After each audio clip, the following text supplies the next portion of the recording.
Government hospital. Government hospital. Nyinyi ni masonko.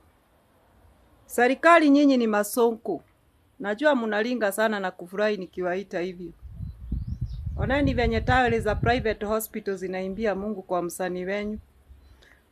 Oneni venye taweli za private hospital zinadansia Mungu kwa msanii wenyu.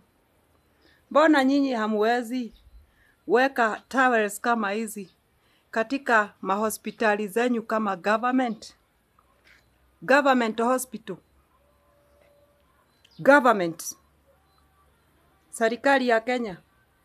Mbona nyinyi hamwezi tuwekea wagonjwa towels kama hizi katika hospitali zenyu, kama venye private hospital wanatulinda vizuri? Mbona hamtuwekei towels kama hizi baba na dada zangu, ndugu na dada zangu in government?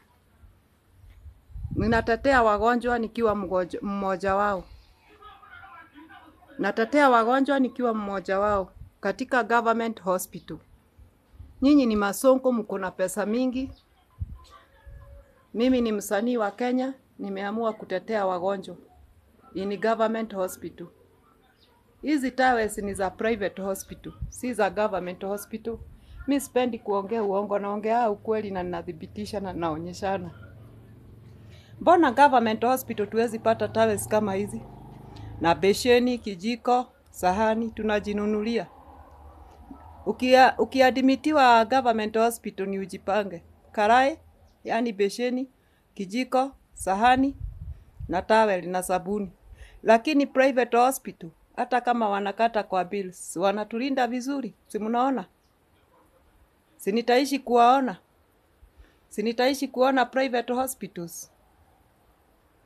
Hata government hospital naweza ringa na nyinyi hivi kama msanii wa Kenya.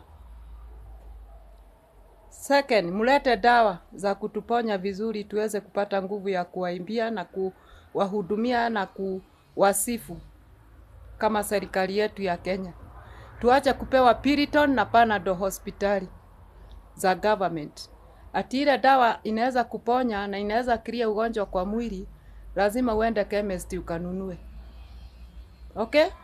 My government, I love you, I respect you. Musikie kilio changu kama msanii wa Kenya. Tengenezeni hospitali zenyu. Tunazipenda. Tunazipenda. Lakini mtutengenezee zaidi. Mumeanza kuimprove, yes, lakini tunataka more improvement in government hospital. Okay? I respect you, my government. Mimi hakuna mahali nimewapiga, hakuna mahali nimewaambia vibaya. Msinitumie Subaru. Hakuna mahali nimewakosea heshima. Nimeongea ukweli. Mtuwekee tutawe kama utu kwa hospitali zenyu. Mtuwekee tubesheni, mtulinde vizuri kama serikali yetu ya Kenya. Na Mungu atawabariki zaidi. Nyinyi ni watu wako na pesa. Mmebarikiwa na Mungu, mmeingia bunge, mnapokea mshahara mzuri.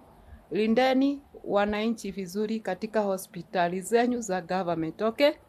Thank you, my government. Mkisikia kilio changu, Mungu awabariki.